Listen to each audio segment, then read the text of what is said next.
ఇందులో ఏ ఇద్దరి ఫిలాసఫీ నీ మైండ్లోకి వచ్చినా, ఏ ఇద్దరి భావజాలం నీ మైండ్లోకి వచ్చినా నువ్వు గొప్ప టీచర్ అయిపోతావు. భావజాలం లేనటువంటి టీచర్, ఫిలాసఫీ పట్టుకోనటువంటి టీచర్, ఎడ్యుకేషన్ ఫిలాసఫీ, భావజాలం ఉంది ఎడ్యుకేషన్లో. ప్రతి పనికి భావజాలం ఉంది. ఆ భావజాలాన్ని పట్టుకోవాలి. భావజాలమే మనిషిని ముందుకు తీసుకెళ్తుంది. భావజాలంలో దమ్ముంటే మనిషినికి ఆనందం ఇస్తుంది. భావజాలంలో చెత్తుంటే మనిషి ఎక్కడొక్కడ కింద పడిపోతాడు. అందుకని సిన్సియర్గా ట్రై చేయండి. ఇప్పుడు టైం కూడా కుదరదు, దానిలో నా నెంబర్ ఉంటుంది కాబట్టి మీ దగ్గర ఎప్పుడు ఏ రకమైన ఆన్సర్ అయినా రైటా తప్పు అనుకుంటే నాతో డిస్కషన్ చేయండి. నేనైతే ఈ 25 మంది ఫిలాసఫర్స్ యొక్క భావజాలాన్ని ఎక్కడో అక్కడ పట్టుకున్నా. నేను సోక్రటీస్ దగ్గర నుంచి, పెస్టాలజీ దగ్గర నుంచి, మాంటిసోరీ దగ్గర నుంచి, జిడ్డు కృష్ణమూర్తి దగ్గర నుంచి, రవీంద్రనాథ్ ఠాగూర్ దగ్గర నుంచి, గీజుబాయ్ వరకు, లేదా నిన్న మొన్నటి సూపర్ 30 ఆనంద్ కుమార్ వరకు, వాడు కూడా నాకు ఫిలాసఫరే. అడుగు ఒక అద్భుతమైన ఫిలాసఫీ ఉంది ఆ అబ్బాయికి. బుద్ధుడితో సమానంగా చూస్తాను నేనైతే అతన్ని, నా వ్యక్తిగతమైన అభిప్రాయం. దమ్మున్న పిల్లోడు, ఇక్కడ కూర్చున్న వాళ్ళలో సగం మంది కంటే చిన్నోడు, ఒక భావజాలాన్ని పట్టుకున్నాడు. నేను ఈ సమాజంలో ఒక వండర్స్ క్రియేట్ చేయాలనుకున్నాడు. అత్యంత పేద వర్గాలు, తల్లిదండ్రులు లేని పిల్లలు, అనాథలు, వాళ్ళని తీసుకొని వాళ్ళ యాటిట్యూడ్ మార్చి, వాళ్ళ బిహేవియర్ మార్చి, వాళ్ళకి పవర్ఫుల్ థాట్స్ ఇచ్చి, వాళ్ళకి దమ్మునిచ్చి, వాళ్ళని కౌన్సిలింగ్ చేసి 30 మందిని ఐఐటి సీట్ వచ్చినట్టు తయారు చేస్తాడు. సింపుల్ భావజాలం ఇది. అర్థమైందా మీకు? ఇది ఎంత దమ్ము ఉండాలి దానికి. అందుకని నేనైతే ఆ టాప్ స్థాయి ఫిలాసఫర్స్ దగ్గరే ఉంచుతాను నేను అతన్ని. అతనిది ఒక ఫిలాసఫీ. కింద పడుకుంటాడు, పిల్లలతో లెగుస్తాడు, పిల్లలతో పడుకుంటాడు, పిల్లలతో పనిచేస్తాడు, పిల్లలతో కలిసి ఉంటాడు. అదొక భావజాలం. బయటికి రాడు అసలు. ప్రధానమంత్రి పిలిచి నువ్వు ఎంపీగా ఎడ్యుకేషన్ మినిస్టర్లో ఎడ్యుకేషన్ దీనిలో ఉండాలని రిక్వెస్ట్ చేస్తే నాకు అవసరం లేదని వదిలిపెట్టేసినాడు ఎంపీగా. చూడండి ఎంత దమ్ముండాలో. అమెరికన్ అధ్యక్షుడు ఒబామా ఫోన్ చేసి, మిస్టర్ ఆనంద్ కుమార్, నువ్వు 30 మందికి 60 మందికి జూనియర్ ఇంటర్ 30, సీనియర్ ఇంటర్ 60 మందికి నువ్వు సర్వీస్ చేస్తున్నావు, సంవత్సరానికి ఒక 1000 మందిని తీసుకో భారతదేశంలో అనాథల్ని, దానికి అయ్యే ఖర్చు మొత్తం 10 ఏళ్ళకి ఎంత ఖర్చు అయిందో లిస్ట్ ఇవ్వు, నేను ఆ డబ్బులు మొత్తం ఇస్తా, దాంతో నడపబోయా అని అంటే, I don't want your help అని చెప్పి నమస్కారం పెట్టినాడు. దీనికి చూడండి ఎంత భావజాలం ఉండాలో. తప్పట్లు కొట్టకూడదు. మేము అసలు స్టెప్లో మొదటి నుంచి అలవాటు చేసేది ఏంటంటే తప్పట్లు కొట్టొద్దని. తప్పట్లు కొట్టినా మన మైండ్ పక్కకు పోతుంటుంది. భావజాలాన్ని పట్టుకోండి. భావజాలం చాలా ఇంపార్టెంట్. ఫిలాసఫీ చాలా important. Say yes or no. ఇవాళ కర్మ ఏంటంటే టీచర్లకి 40 ఏళ్ల నుంచి పంతులు పనిచేస్తున్న పంతులమ్మకి, పంతులయ్యకి ఒక్క భావజాలం తెలిస్తా ఉంది. మాంటిసోరీ భావజాలం ఏందో తెలియదు, పెస్టాలజీ భావజాలం ఏందో తెలియదు, జిడ్డు కృష్ణమూర్తి భావజాలం ఏందో తెలియదు. Education philosophers, Swami Vivekananda education మీద ఏం మాట్లాడాడు, ఎడ్యుకేషన్ మీద అతని పర్స్పెక్టివ్ ఏంటి అనేది తెలియదు. రవీంద్రనాథ్ ఠాగూర్ నిన్న ఒక మనిషి చెప్పినాడు, ఇక్కడ ఎక్కడ మనసు నిర్భయంగా ఉంటుందో, ఎక్కడ మనిషి తలెత్తుకు తిరుగుతాడో, ఎక్కడ విజ్ఞానం స్వేచ్ఛగా మనగలుగుతుందో, ఎక్కడ పరిశుద్ధ విజ్ఞాన వాహిని కులం పేరుతో, మతం పేరుతో, భాష పేరుతో ముక్కలు ముక్కలుగా చీలి విడిపోకుండా ఉంటుందో, ఎక్కడ విద్యార్థులలో వ్యక్తిత్వ వికాసానికి సంబంధించిన భాష భావజాలం ప్రవహిస్తూ ఉంటుందో, అటువంటి స్వేచ్ఛా ప్రపంచానికి నన్ను, నా దేశాన్ని నడిపించు భగవంతుడా అని కోరుకున్నాడు రవీంద్రనాథ్ ఠాగూర్. గీతాంజలి నడిపినాడు స్కూలు. అద్భుతమైన గాంధీ ఒక స్పష్టమైనటువంటి ఆలోచన చెప్పినాడు ఎడ్యుకేషన్లో. ఎడ్యుకేషన్ ఫిలాసఫీని టచ్ అయినటువంటి గొప్ప ఫిలాసఫర్స్ లేరు ప్రపంచంలో. ఎందుకంటే ఎడ్యుకేషన్ ఈజ్ ది రూట్. ఎడ్యుకేషనే మూలం. ఈ ప్రపంచాన్ని శాసించిన వ్యక్తులు మొత్తం ఎడ్యుకేషన్ గురించి టచ్ చేయని వ్యక్తులే లేరు. వాళ్ళలో అద్భుతంగా ఇప్పుడున్న కాంటెంపరీ సొసైటీకి పనికొచ్చేటువంటి 25 అంశాలని టచ్ చేస్తూ 25 క్వశ్చన్స్ని మీకు తయారు చేసి ఇవ్వటం జరిగింది.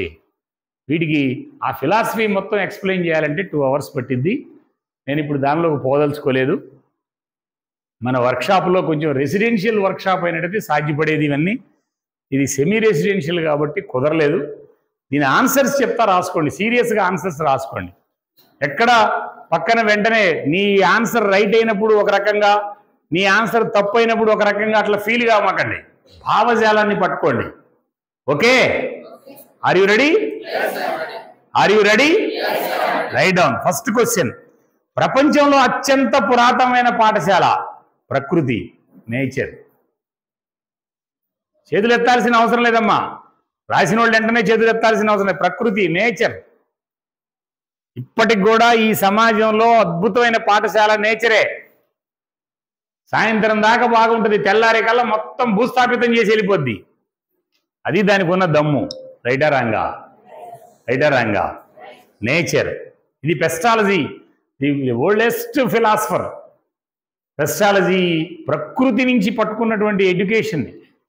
ప్రకృతిని ప్రేమించకుండా, ప్రకృతిలో ఉన్నటువంటి సౌందర్యాన్ని పట్టుకోకుండా, ఆస్వాదించకుండా, దాంతో ఫీల్ కాకుండా, దాన్ని స్పర్శించకుండా. నేను మీకు చెప్పిన హ్యాపీనెస్కి డోపమైన్స్ రిలీజ్ అవుతాయని, శరీరంలో హ్యాపీ హార్మోన్స్ రిలీజ్ అవుతాయి. ప్రకృతిలో ఏ అందాన్ని చూసినా రిలీజ్ అవుతాయి మీకు. రైటా రాంగా? చూడండి, అడవిలోకి వెళ్ళి చూడండి, 2 రోజులు 3 రోజులు తిరగండి, అది అర్థమైంది మీకు. ప్రకృతి చాలా గొప్పైనటువంటి అంశం. రైటా రాంగా? దాని నుంచి చాలా నేర్చుకోవచ్చు. ప్రపంచంలో అత్యంత పురాతనమైన పాఠశాల అదే. ఇందాక ఎవరో ఒక పేపర్ చూశాను, నలంద విశ్వవిద్యాలయం రాసింది ఒక ఆమె. నెక్స్ట్, పాఠశాల అంటే నాకు అర్థమైన గొప్ప సూత్రం ఏంటంటే, నెంబర్ 1, పాఠశాల అంటే లీజర్, ప్రశాంతంగా ఉండేది పాఠశాల.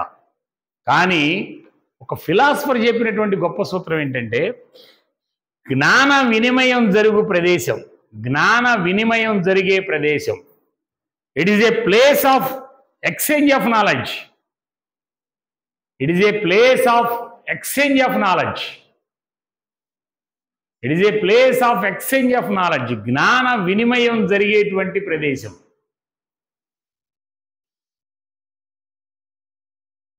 Number 3, what is the ultimate aim of teaching? Ultimate aim of teaching, బోధన యొక్క అంతిమ లక్ష్యం పాజిటివ్ సోషల్ చేంజ్. సమాజాన్ని మార్చడానికి వీల్లేని ఎడ్యుకేషన్ బోధన, అది ఒక బోధన కాదు అసలు. పాజిటివ్ సోషల్ చేంజ్, సానుకూల సామాజిక మార్పు.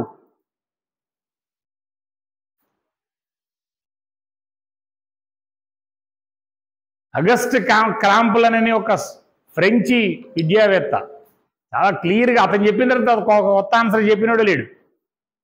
It is a positive social change, బోధన యొక్క అంతిమ లక్ష్యం.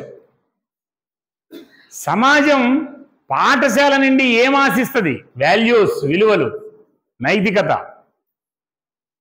వాల్యూస్.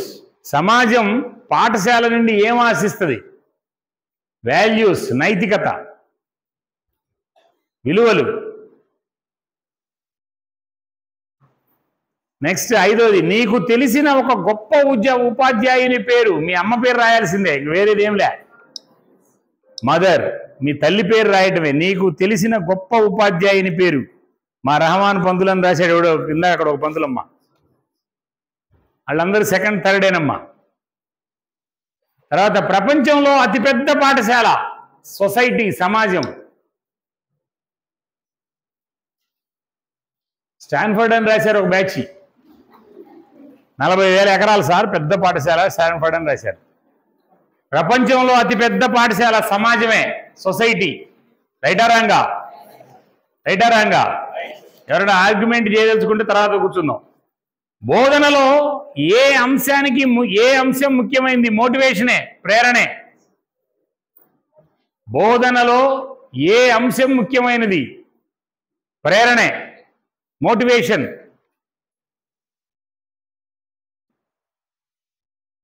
ప్రేరణ, బోధన, మోటివేషన్. బోధకునిగా నీకు ఉండవలసిన అర్హత క్యారెక్టరే, శీలం, నైతికతే. క్యారెక్టర్. బోధకునిగా నీకు ఉండవలసిన అర్హత క్యారెక్టరే. ప్లాటో అంటాడు, సోక్రటీస్ శిష్యుడు ప్లాటో చెప్పింది ఇది 2000 సంవత్సరాల క్రితం చెప్పాడు. మంచి ప్రవర్తన. ప్రవర్తన కాదు అక్కడ, క్యారెక్టరే. బోధకునిగా నీకు ఉండాల్సిన అర్హత క్యారెక్టరే, శీలం. ప్రవర్తన కంటే చాలా గొప్ప అయింది. ప్రవర్తన అంటే బిహేవియర్. మీరు మీ పిల్లలకు ఇవ్వవలసింది, మీరు పిల్లలకు విద్యార్థులకి ఇవ్వవలసింది ఏంటంటే ఫ్రీడమ్, స్వేచ్ఛే. ఫ్రీడమ్. నిన్నెవరో చెప్పారు కొట్టాల్సిందే సార్, కొట్టకుండా సాధ్యపడదు సార్. నేనేదో సీరియస్గా అట్టానే చూస్తూ ఉన్నా. అసలు కొట్టకుండా ఎట్ట కుదిరింది సార్? బెత్తం లేకుండా అసలు కొన్ని స్కూళ్ళల్లో పోతే పెద్ద పెద్ద బెత్తాలు, ఇంత పొడుగు బెత్తాలు, బ్యాగీ అంటున్నారు. ఈ లేకపోతే పిల్లలు అసలు కూర్చోరు సార్ అంటున్నారు. అయిపోయా, క్లోజ్. అది స్వేచ్ఛ ఇవ్వటమే. బోధిస్తున్నప్పుడు ఉపాధ్యాయుడికి పొందవలసిన అనుభూతి, ఫీలింగ్, ఎంపతి. నేను చెప్పినా మీకు, ఎంపతి. బోధిస్తున్నప్పుడు ఉపాధ్యాయుడు పొందవలసిన అనుభూతి, ఫీలింగ్స్. మాట్లాడేది ఎవరు? అనుభూతి, ఎంపతి. బోధిస్తున్నప్పుడు ఉపాధ్యాయుడు ప్రదర్శించవలసిన లక్షణం హానెస్టీ, నిజాయితీ. హానెస్టీ. బోధిస్తున్నప్పుడు ఉపాధ్యాయుడు ప్రదర్శించవలసిన లక్షణం నిజాయితీ ఉండాలి. మీ నుండి పిల్లలు గ్రహించవలసింది డిసిప్లిన్. నేర్చుకోవాల్సింది డిసిప్లినే. అది నీ దగ్గర ఉంటేనే వస్తుంది. The root meaning of discipline is learning. నేర్చుకోవటమే. మీ నుండి పిల్లలు గ్రహించవలసింది discipline. As a teacher who are inspiration to you, students. ఉపాధ్యాయునిగా నీకు ప్రేరణ ఎవరు? విద్యార్థులే, స్టూడెంట్స్.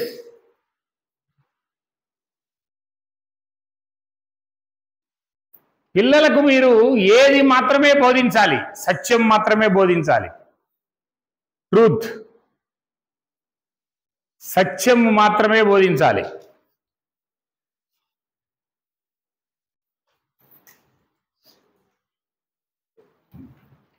నెక్స్ట్, అత్యంత విలువైన విద్య లైఫ్ స్కిల్స్, జీవన నైపుణ్యాలే. A+B² ఎక్కడ బతకడానికి పనికిరాదు.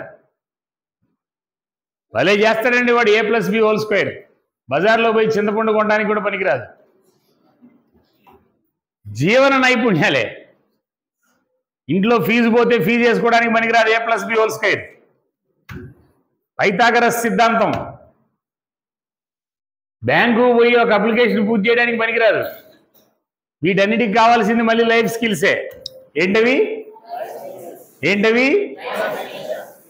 సంపూర్ణ విద్యావంతుడు అని ఎలా గుర్తించగలం? నీకు వినయం ఉంటే. సబ్మిసివ్నెస్, నీ దగ్గర సబ్మిసివ్నెస్ ఉంటే పరిపూర్ణమైనటువంటి విద్యావంతుడివి. పరిపూర్ణమైనటువంటి ప్రొఫెసర్ ఎప్పుడు బ్యాలెన్స్ తప్పడం.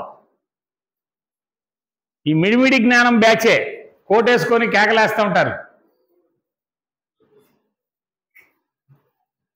వాళ్ళకి ఆ సబ్మిసివ్నెస్ ఉండదు. ఈ కేకలేస్తూ ఉంటారు డౌన్ డౌన్ డుస్కని. వస్తుంది, ఏముండదు వాళ్ళ దగ్గర. సబ్మిసివ్నెస్ తెలిస్తే నీకు ఆ వినయం ఉండాలి. ఉపాధ్యాయునిగా నువ్వు ఆశించాల్సింది సాటిస్ఫాక్షనే. అరిస్టాటిల్ అంటాడు సాటిస్ఫాక్షన్. టీచర్ సాటిస్ఫాక్షన్గా ఉంటే ఎన్నుంటాయో, రోజుకి ఎన్నుంటాయో సాటిస్ఫాక్షన్ అయిన అంశాలు. పిల్లోడు ఎక్కువ రాని పిల్లోడు ఎక్కువ అని చెప్తే నువ్వు సాటిస్ఫై కావాలా? వీడు ఇంకా ఒకటో ఎక్కలోనే ఉన్నాడు. ఓ బంధులమ్మకి ఎప్పుడు సాటిస్ఫాక్షన్ ఉండదు. టీచర్ నేను 6వ ఎక్కం వచ్చేసింది. వచ్చిందా? నీకు 9 రాలేదుగా, డిస్సాటిస్ఫాక్షనే. ఈ బంధులమ్మకి ఎప్పుడు డిస్సాటిస్ఫాక్షనే, ఆమె బతుకంతా డిస్సాటిస్ఫాక్షనే. చాలామందిని చూసే నేను. సాటిస్ఫాక్షన్ ఏ నైపుణ్యం బోధనకు అత్యంత అవసరం? భావ ప్రకటన నైపుణ్యం, కమ్యూనికేషన్ స్కిల్స్. కమ్యూనికేషన్ స్కిల్స్, భావ ప్రకటన నైపుణ్యం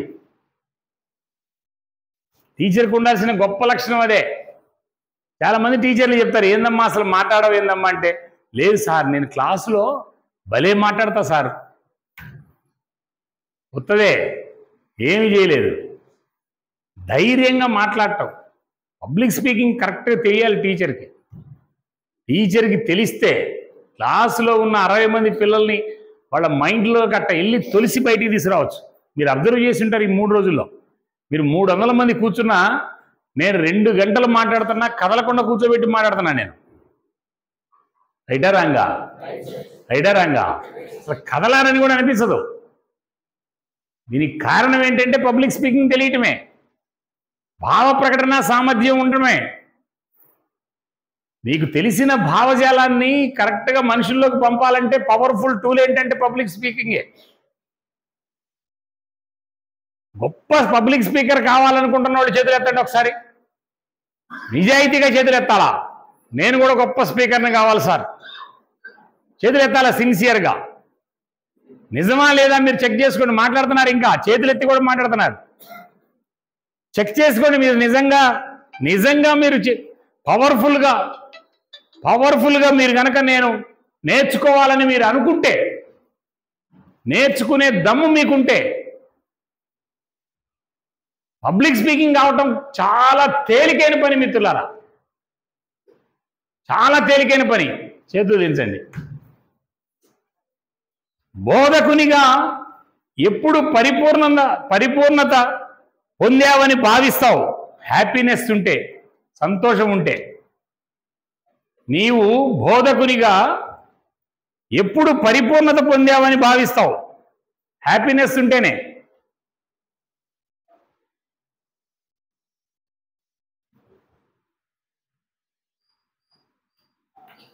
నీ బోధన అంశం ఎలా ఉండాలి? క్రెడిబిలిటీ, విశ్వసనీయత ఉండాలి. నాగభూషణం గారు ఎత్తారా? వస్తున్నాడా? దగ్గరికి వచ్చానాడా? రమ్మను చెప్ప. రైట్. నీ బోధనాంశం ఎలా ఉండాలి? ఆన్సర్ ఏంటంటే క్రెడిబిలిటీ, విశ్వసనీయత ఉండాలి. అంటే అంగీకరించాలి సమాజం. నాకు తెలుసు, నాకు ఎక్కింది ఒకటి, మోస్ట్ డేంజరస్ ఏంటంటే ఆధ్యాత్మికతే. నువ్వు క్రిస్టియన్ బిలీవర్వి, లేదా హిందూ బిలీవర్వి, ముస్లిం బిలీవర్వి, నువ్వు ఏ బిలీవింగ్ ఉన్నా కూడా క్లాస్ రూమ్లో అన్ని రకాల బిలీవ్ ఉన్న పిల్లలు ఉంటారు. రైటా రంగా? రైటా రంగా? నువ్వు ఒక హిందూ బిలీవర్వి, నీ మైండ్ అక్కడ ఆగిపోతే, నువ్వు క్రిస్టియన్ బిలీవర్వి, నువ్వు అక్కడ ఆగిపోతే నీ బోధనకి క్రెడిబిలిటీ ఉండదు. రైటా రంగా? రైటా రంగా? ఇది నీ వ్యక్తిగతం. హిందువా, ముస్లింవా, క్రైస్తవుడువా, నువ్వు ఏ దేవుణ్ణి పూజిస్తావు నీ వ్యక్తిగతం. కర్మ ఏంటంటే ఇతను క్లాస్ రూమ్లో కూడా పూజిస్తుంటాడు. కొన్ని స్కూళ్ళకి వెళ్తే అక్కడ వెంకటేశ్వర స్వామి బొమ్మ, రాముడు బొమ్మ, కృష్ణుడు బొమ్మ పెడతాడు ఒక ఆయన. ఆయన మారి ఇంకొక హెడ్ మాస్టర్ వచ్చినాడు అనుకో, వెంటనే యేసు బొమ్మ పెడతాడు. ఇంకొక ఆయన ముస్లిం వచ్చాడు అనుకో, ఆ మక్కా బొమ్మ పెడతాడు. కన్ఫ్యూజనా కాదా మిత్రులారా? I'm not against to any religion. School అంటే వైట్ పేపరే. Say yes or no? Say yes or no? నువ్వు టీచర్ అంటే వైట్ పేపరే. స్కూల్ అంటే వైట్ పేపర్, టీచర్ అంటే వైట్ పేపర్. ఎంటీ మైండ్తో ఉండాలి. నీకు ఒక భావజాలం ఉన్నా నీ భావజాలాన్ని వద్దకూడదు. దానికి ఒక క్రెడిబిలిటీ ఉండాలి.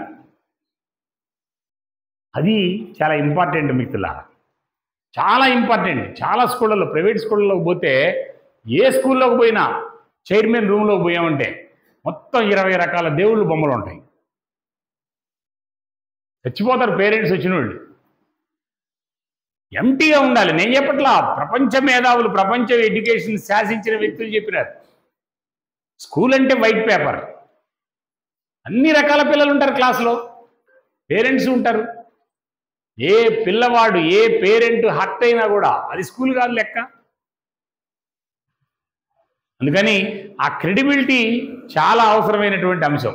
నెక్స్ట్, బోధకునిగా నువ్వు ఎప్పుడు ఓడిపోతావు? చాలా ఇంపార్టెంట్ ప్రశ్న ఇది. నీ ప్రయత్నం ఆపేసినప్పుడు, ఇంకా నా వల్ల కాదని నువ్వు ఆపావా, ఓడిపోతావు. When you stop your efforts, నీ ఎఫర్ట్స్ నువ్వు ఎప్పుడు ఆపితే అప్పుడు ఓడిపోతావు. టీచర్ అసలు ఎప్పుడు ఆపకూడదు. ట్రయల్ అండ్ ఎర్రర్ మెథడే. ఓ ప్రయత్నం చేసావు, ఒక పిల్లని మార్చడానికి, ఒక అమ్మాయిని మార్చడానికి, ఒక అబ్బాయిని మార్చడానికి, కుదరలా, ఎదురుదన్నింది. మళ్ళీ ఆ పిల్లకి సారీ చెప్పి దగ్గర తీసుకోవాలి, మళ్ళీ ప్రయత్నం చేయాలి. ఇక ఈ పిల్ల మారదు, ఈ పిల్లోడు మారడం అని నువ్వు డిసైడ్ చేసుకుంటే నువ్వు ఓడిపోయినట్లు లెక్కే. రైటా రాంగా? రైటా రాంగా? టీచర్కి అది కుదరదు, తల్లికి కూడా అది కుదరదు. బోధకునిగా ఎప్పుడు నువ్వు భయపడతావు? అంతఃకరణానికి వ్యతిరేకంగా పనిచేసినప్పుడు. వర్క్ అగైన్స్ట్ యువర్ ఇంటర్నల్ పర్సనాలిటీకి వ్యతిరేకంగా నువ్వు పనిచేసేటప్పుడు నువ్వు పనిచేయడానికి భయపడిపోతావు. అంతఃకరణానికి వ్యతిరేకంగా పనిచేసేటప్పుడు work against your internal personality చాలా ఇంపార్టెంట్ మిత్రులారా. ఆ ఇంటర్నల్ పర్సనాలిటీకి భిన్నంగా నువ్వు ప్రయత్నం చేసావా, ఓడిపోతావు. ఇది చాలా ఇంపార్టెంట్ అయినది. బోధించే ముందు పిల్లల్లో మీరు గమనించేది లెర్నింగ్ డిజైర్ ఉందా లేదా గమనించాలి ఫస్ట్. నేను చెప్పాను లెర్నింగ్ డిజేబిలిటీస్. లెర్నింగ్ డిజైర్ ఉందా లేదా? లెర్నింగ్ డిజైర్ లేకుండా నువ్వు నేర్పలేవు, అసలు గుడ్డెద్దు చేలో పడ్డట్టే. లెర్నింగ్ డిజైర్, అభ్యాసన కోరిక, నేర్చుకోవాలనే కోరిక. ప్రపంచంలో దీనికి ఆన్సర్ చాలా ఈజీగా రాసి ఉంటా. ప్రపంచంలో అత్యంత కష్టమైన పరీక్ష ఏంది? ఐఐటియా?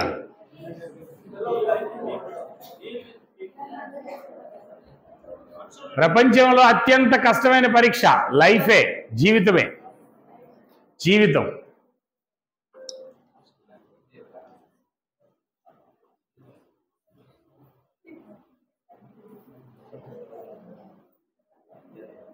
లాస్ట్ క్వశ్చన్, దీనికి అందరూ కరెక్ట్గా రాసి ఉంటారు. మీరు సంపూర్ణ జ్ఞానవంతుడని భావిస్తున్నారా? భలే రాసి ఉంటారు దీనికి, అందరికి. దీనికి మాత్రం మార్కు వచ్చి ఉంటుంది అందరికి. ఏం రాశారు? నో. ఎస్ రాశారా? ఎవరన్నా ఎస్ రాశారా? ఎస్ రాశారంట కొంతమంది.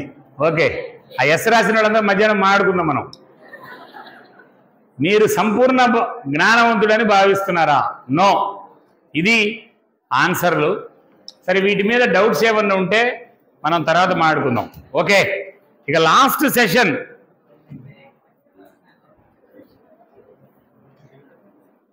Third day last session. రే మాట్లాడదమ్మా. నోటి మీద ఏలేయించాలా.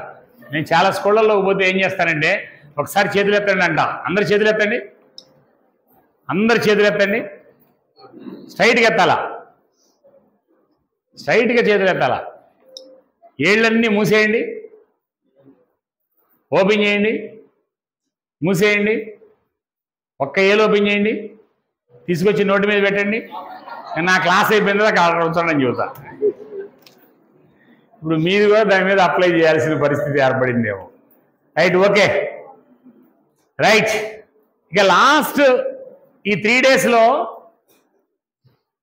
నేను టచ్ చేయాల్సినటువంటి అంశాలు కొన్ని ఉన్నాయి, అవి పైన టచ్ చేస్తా. ఆ సిలబస్ ఎప్పుడు కంప్లీట్ కాదు. ఈ సిలబస్లో టీచర్, ఒక అధ్యాపకుడు గురువుగా ఎట్లా మారతాడు? రైట్ డౌన్ యువర్ నోట్స్, తీయండి, ఓపెన్ చేయండి, ఓపెన్ చేయండి. నవ్వద్దు, కొంచెం సీరియస్గా, కొంచెం టైం స్పేర్ చేయండి, కొంచెం మైండ్ అప్లై చేయండి. ఇప్పటికే చాలామంది మైండ్ వాళ్ళ కాన్షియస్లో లేదు, మాట్లాడుకుంటూనే ఉన్నారు.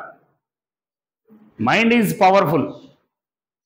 మీ మైండ్ మీ దగ్గర లేదని నేను 2 నిమిషాల్లో నిరూపిస్తా. మైండ్ చాలా పవర్ఫుల్. మైండ్ చాలా తేలిగ్గా డైవర్ట్ అయిపోద్ది, తేలిగ్గా కింద పడేస్తుంది. నీ మైండ్ నీ దగ్గర లేకపోతే నిన్ను రిక్షావాడు కూడా బయలు పడేసేస్తాడు. ఎవరైనా నిన్ను ఎత్తి కింద పడేసేస్తాడు నీ మైండ్ నీ దగ్గర లేకపోతే. ఇప్పుడు ఉందా మీ మైండ్ మీ దగ్గర? ఉందా? ఉందా? లేదని నిరూపించమంటారా? మీరందరూ మీ మైండ్ మీ దగ్గర ఉందని నిరూపించాలా? నేనేమో మీ మైండ్ మీ దగ్గర లేకుండా చేయడానికి ప్రయత్నం చేస్తా. చిన్న యాక్టివిటీ చేద్దాం, 1-2. Okay, are you ready? Are you ready to win? Are you ready to win? ఇంత చిన్నగా పలికే వాళ్ళు ఎట్లా గెలవరు? ఎట్లయినా నేనే గెలుస్తా. మీ అందరూ ఒక టీం. మీలో ఒక్కడు తప్పు చేసినా మీరు ఓడిపోయినట్లు లెక్క. సరే, ఒక్కడు వద్దులే, సగం మంది తప్పు చేసినా ఓడిపోయిన లెక్క. సగం మంది వేసుకుందాం. 2 అంటున్నాడు ఆయన. ఏంటి? 200 అంట. సరే, 200. ఇప్పుడు మిమ్మల్ని అందరినీ మీ మైండ్ మీ దగ్గర లేకుండా చేయడానికి ప్రయత్నం చేస్తా. మీ అందరికి తెలుసు నెంబర్ 6 తెలుసా? విన్నారా 6? ఏమి లేదు, చాలా చిన్న పరీక్ష మీకు నాకు. నేను ఎప్పుడు 6 అంటే అప్పుడు తప్పట్లు కొట్టాలి, రెడీగా ఉండండి. చాలా ఈజీ అయినటువంటి క్వశ్చన్ అనమాట. నేను ఎప్పుడు 6 అంటే అప్పుడు కొట్టాలి, రెడీగా ఉండండి. ఇప్పటికి 3 సార్లు అన్నా 6 అని, ఒకసారి కొట్టాలి. ఇప్పుడు అల్లా కొడుతున్నారు. మైండ్ చాలా డేంజరస్ అయినటువంటి ఆన్సర్. ఇప్పుడు గెలవాలని చూస్తున్నా. నేను ఏమంటే కొట్టాలి మీరు? ఇది కూడా ఓడిపోయినట్లు లెక్కే. నేను అనాలా? నేను అనకుండా ముందే కూసింది కోయలా. ఓడిపోయినట్లు లెక్కే. ఒక్క సౌండ్ వచ్చినా ఓడిపోయినట్లు లెక్కే. అందరు రెడీగా ఉండండి. నేనంటే కొట్టాలా? ఏమంటే కొట్టాలా? ఏమంటే కొట్టాలా? రెడీగా ఉండండి. అయినా కొట్టింది ఒక అమ్మాయి. సిన్సియర్గా ప్రయత్నం చేయండి, రెడీగా ఉండండి. నేను అన్నప్పుడే కొట్టాలా. రెడీ? 1. ఒక్కడు కొట్టినా ఓడిపోయినట్టే.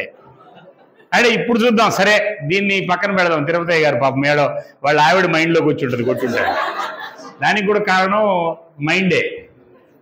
ఓడిపోవడానికి కారణం మైండే. ఆ టయానికి ఏదో ఒకటి వచ్చేస్తుంటుంది.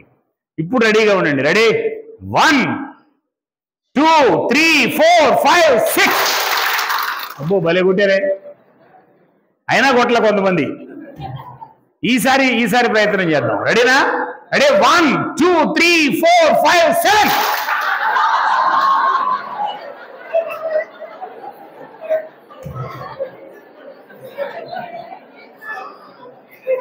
గెలిచారా ఓడారా? అంత డేంజరస్గా ఉంటుంది మైండ్. ఓకే, ఇంకొక యాక్టివిటీ చేయనా? అందరు చేయట్లే, ఎత్తండి స్ట్రైట్గా. మంచి టీచర్ లాగా ఎత్తండి. నాకెళ్ళే చూడండి, ఎవరు కూడా కరెక్ట్గా నాకెళ్ళే చూడాలి. నేను కనపడుతుండాలి, నేను కనపడతా ఉండాలి. చెయ్యి ఎత్తాలి ఇట్లా. నేను చెయ్యి ఎత్తమన్నా ఇట్లా అనమన్నానా? మరి అందరు ఇట్లా అంటండి. ఎంత తేలిగ్గాయా మీరు? నేను చెయ్యి ఎత్తండ్రా బాబు అన్నా, మీరేమో ఇట్లా అంటండి. రైట్, నేనంటే కాదు, నేనేం చెప్పానో చేయమన్నా. స్ట్రైట్గా చేయొద్దండి. రైట్, ఏళ్ళని ఇట్లా మూసేయండి, ఓపెన్ చేయండి, మూసేయండి, ఓపెన్ చేయండి. ఒక్క ఏళ్ళు మూసేయండి, ఒక్క ఏళ్ళు ఓపెన్ చేయండి. టోటల్ మూసేయాలా? ఒక్క ఏళ్ళు ఓపెన్ చేయాలా? 2 3 4 5 మొత్తం మూసేయండి. ఒక్క ఏళ్ళు ఓపెన్ చేయండి. తీసుకొచ్చి గడ్డం మీద పెట్టండి. ఇది గడ్డమా? తీసుకొచ్చి గడ్డం మీద పెట్టమనగానే పెట్టారు. ఇది గడ్డమానగానే తీసి పెడుతుంది ఒక అమ్మాయి. అసలేం పెట్టలేదు, నాన్ ఎసెప్టివ్ బ్యాచ్.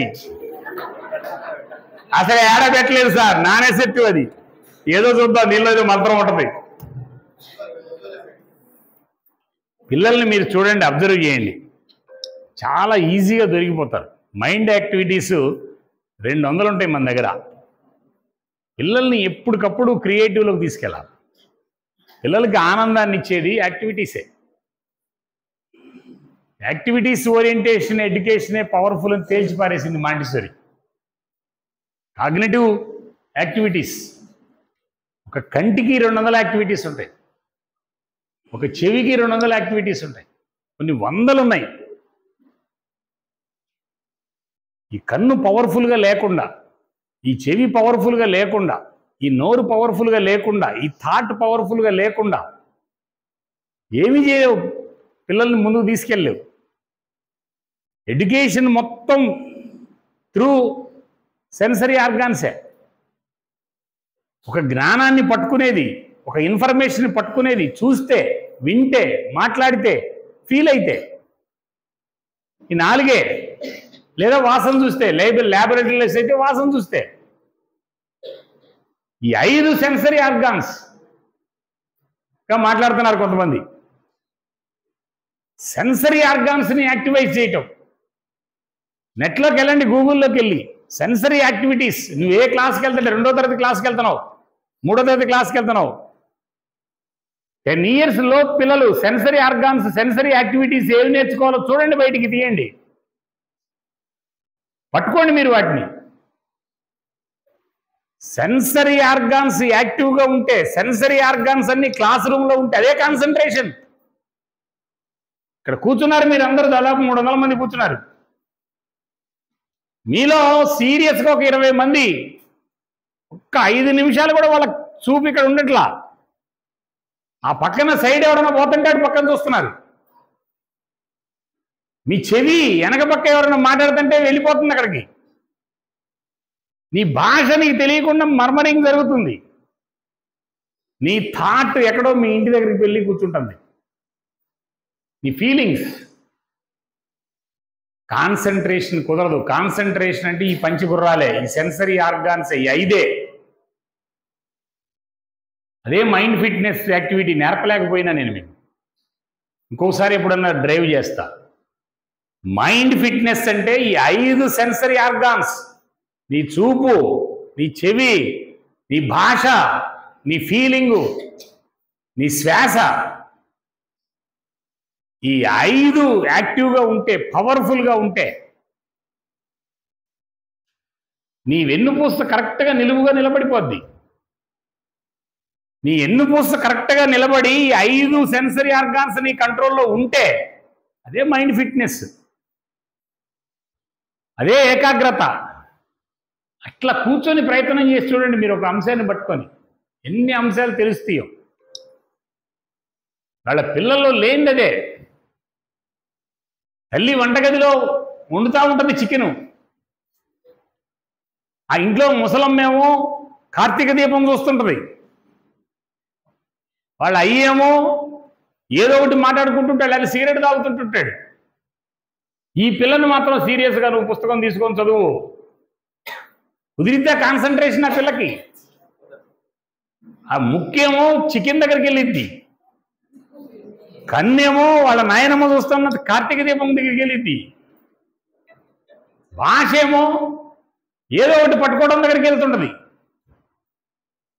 ఈ 5 సెన్సరీ ఆర్గాన్స్ని కుప్పేయటమే మైండ్ ఫిట్నెస్ మిత్రులారా.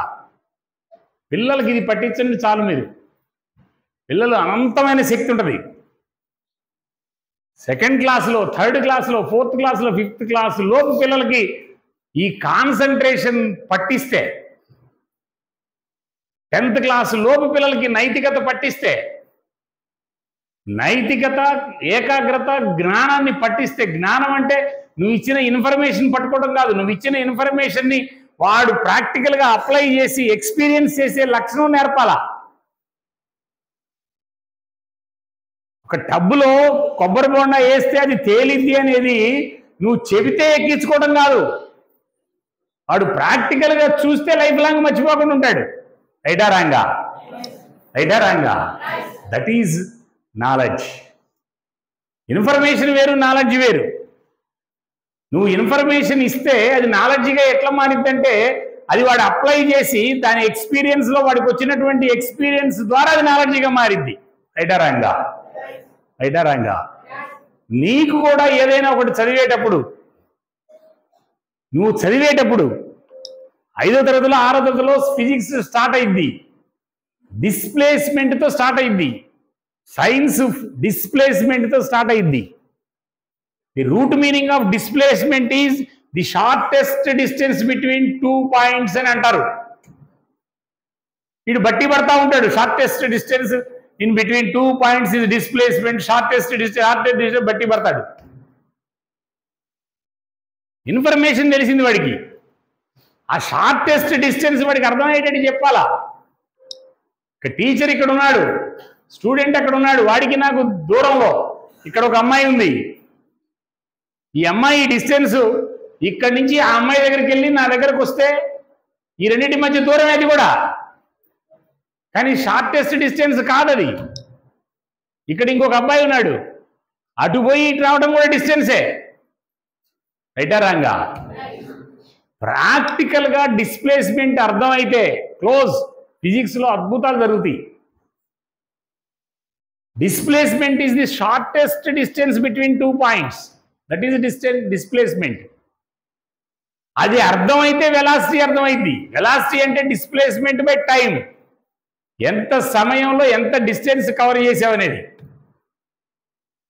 వెలాసిటీ అర్థమైతే యాక్సలరేషన్ అర్థమైంది. యాక్సలరేషన్ అంటే వెలాసిటీ బై టైం.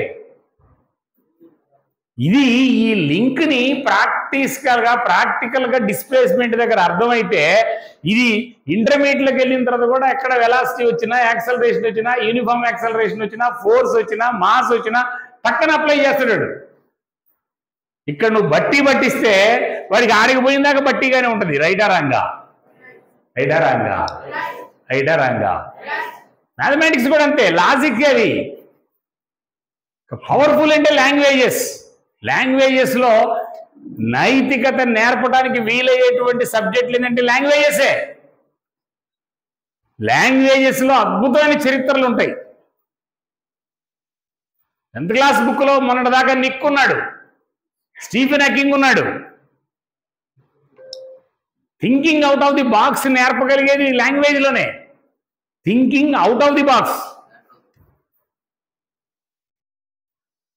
ఇది చాలా ఇంపార్టెంట్ మిత్రులారా. దీన్ని పట్టుకోవడానికి మనము గురువు స్థానంలోకి వెళ్ళాలా. దీనిలో బేసిక్ ఏంటంటే టీచర్స్లో 5 రకాల టీచర్లు ఉంటారు.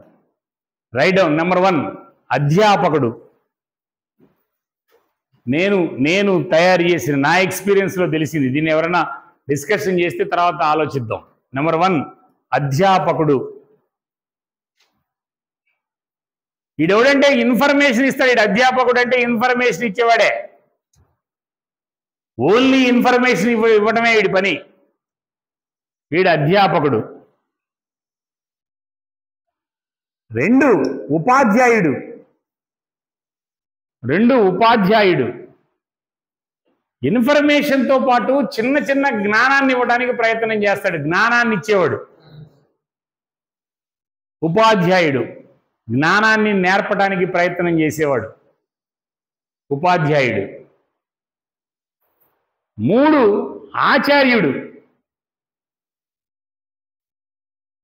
ఆచార్యుడు. వీడు స్కిల్స్ నేర్పుతాడు. ఏం నేర్పుతాడు?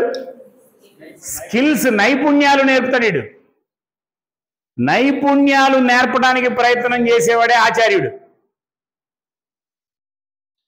ద్రోణాచార్యుడు అదే. ద్రోణాచార్యుడు అన్ని నైపుణ్యాలు నేర్పినోడే. 4 పండితుడు.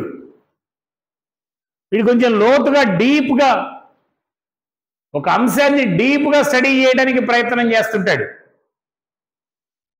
4 పండితుడు. ఇక్కడ దాకా ఒక కుప్ప. నెక్స్ట్ స్టేజ్ గురువు. గురువు. అంధకారంలో ఉన్న పిల్లవాడిని వెలుతురులోకి తీసుకురాగలిగినోడు గురువు. అంధకారంలో ఉన్న పిల్లవాడికి ఇగ్నైట్ నిప్పంటించగలిగినోడు, వెలుతురులోకి తీసుకురాగలిగినోడు. స్టెప్కు నమ్ముతుంది ఇగ్నైట్. అందుకనే మా స్టెప్ని స్టెప్ ఇగ్నైట్ అంటాం. నిప్పంటించటం, వెలుతురులోకి చూపించటం, దారి చూపించటం. ఇగ్నైట్. గురువుకి అంధకారంలో ఉన్న పిల్లవాడిని, అది ఏ రకమైన బిహేవియర్ అయినా వాడు అంధకారంలో ఉన్నట్లే. దీని నుంచి బయటికి తీసుకురాగలగటం వాడు గురువు. ఈ గురువుకి కొన్ని లక్షణాలు నేను ఇప్పుడు ఎక్స్ప్లెయిన్ చేయను, చెప్తాను, రాసుకోండి. అవి కొన్ని లక్షణాలు. పవర్ఫుల్ లక్షణం ఏంటంటే, పవర్ఫుల్ లక్షణం మంచి సంబోధన ఉండాలి. మంచి సంబోధన నేను ఎక్స్ప్లెయిన్ చేయను, నాకు టైం లేదు. మంచి సంబోధన ఉండాలి గురువు అంటే. గురువుకు ఉండాల్సిన పవర్ఫుల్ లక్షణాలు నెంబర్ 1 మంచి సంబోధన. తెలుసా? అర్థమవుతుందా? ఇది దీనికి ఎక్స్ప్లెనేషన్ కూడా ఇవ్వాల్సిన అవసరం లేదు. సంబోధన, మంచి సంబోధన ఉండాలి. ఆ సంబోధనలో కూడా దమ్ముంటే అడల్ట్ ఈగో ఉండాలి, ఎంపతి ఉండాలి. నెంబర్ 2 ఎప్పుడూ ఆశావాదం ఉండాలి గురువుకి. నువ్వు క్లాస్ రూమ్లో పిల్లవాడిని మార్చే చివరి అంతిమ లక్ష్యం దాకా ఆశావాదం ఉండాలి.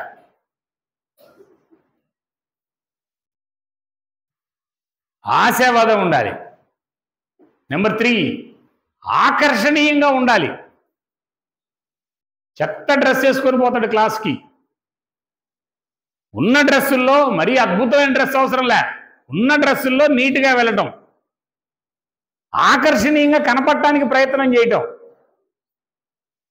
ఒక 10 రోజులు గడ్డం పెంచుకొని, కుదరదు అసలు పిల్లల దగ్గర, జిడ్డు మొహం వేసుకొని, సరిగ్గా స్నానం చేయకుండా, దరిద్రపు డ్రెస్సులతో, డబ్బులన్నీ ఉంటాయి, డ్రెస్ మెయింటెనెన్సే చేత సాగు. ఆకర్షణీయంగా ఉండడం. మరీ ఆకర్షణీయంగా ఉండడం అంటే వెరైటీలో పోమాకండి. టీచర్కి ఒక ఇందాక చెప్పా కదా నేను. నెక్స్ట్ అల్ప భాషణ ఉండాలి.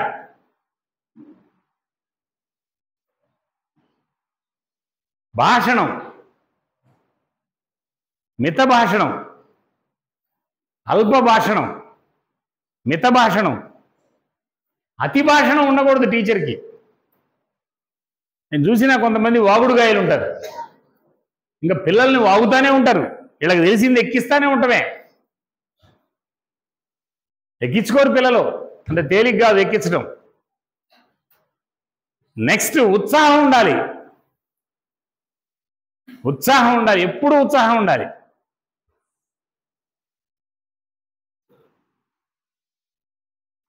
తర్వాత పాయింట్ మానసిక స్వచ్ఛత ఉండాలి. మానసిక స్వచ్ఛత, ఎంప్టీ మైండ్. దయగలిగి ఉండాలి, ఎంపతి, దయగలిగి ఉండాలి. పిల్లల మీద ఎప్పుడు దయగలిగి ఉండాలి. మంచి పిల్లల మీద దయగలిగి ఉండడం కాదు, నువ్వే కాదు ఎవడైనా ఉంటాడు. బాగా చదివే పిల్లల మీద ఉత్సాహంగా ఉంటాం కాదు, నువ్వు కాదు ఎవడైనా ఉంటాడు. క్లాస్ రూమ్లో లాస్ట్ పిల్లోడు ఉంటాడు, బిహేవియర్ ఖండన పిల్లోడు ఉంటాడు. వాడి మీద దయ ఉండాలి, వాడి మీద ప్రేమ ఉండాలి, వాడి మీద క్లారిటీ ఉండాలి. ఇది చాలా ఇంపార్టెంట్ మిత్రులారా. దయగలిగి ఉండాలి. తర్వాత చైతన్య తత్వం ఉండాలి. చైతన్య తత్వం, క్రియేటివ్గా ఆలోచించటం.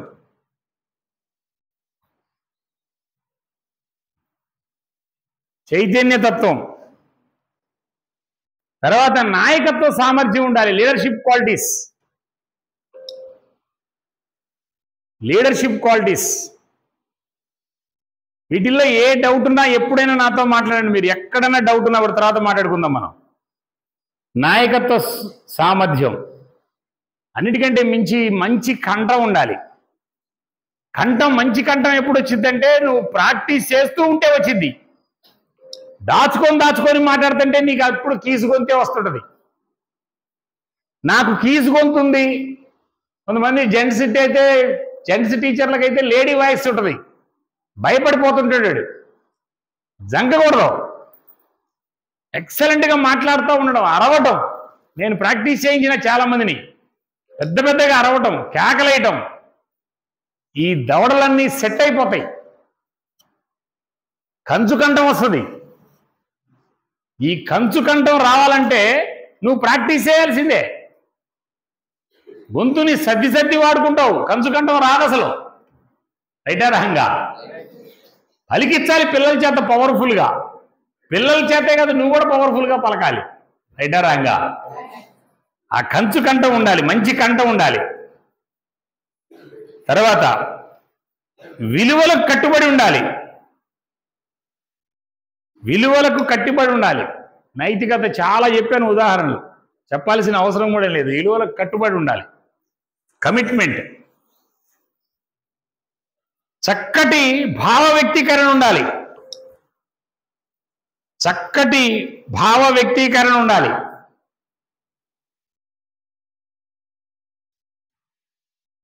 ఎన్నైనా స్నేహశీలత ఉండాలి. Friendly teacher, స్నేహశీలత.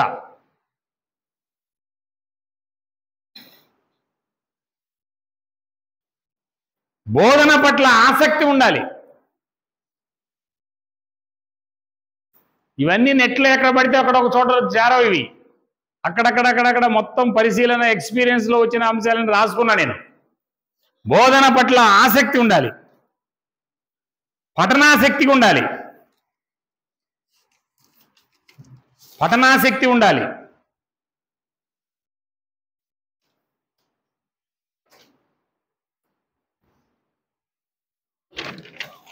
అన్నిటికంటే లాస్ట్ అయినటువంటి అంశం ఏంటంటే భావోద్వేగాల నిలకడ ఉండాలి. ఎమోషనల్ ఇంటెలిజెన్సీ తెలిసి ఉండాలి. The last. భావోద్వేగాల నిలకడ. ఎన్నైనా మొత్తం? ఓ 15 అంటే 16. ఓకే, ఇప్పుడు సిట్ ప్రాపర్లీ. ఇప్పుడు కాసేపు ఆ పుస్తకాన్ని కరెక్ట్గా అట్లా పెట్టండి, కాసేపు మూసేయండి. టైం ఎంతైంది మాస్టర్? టైం ఎంతైందన్నా?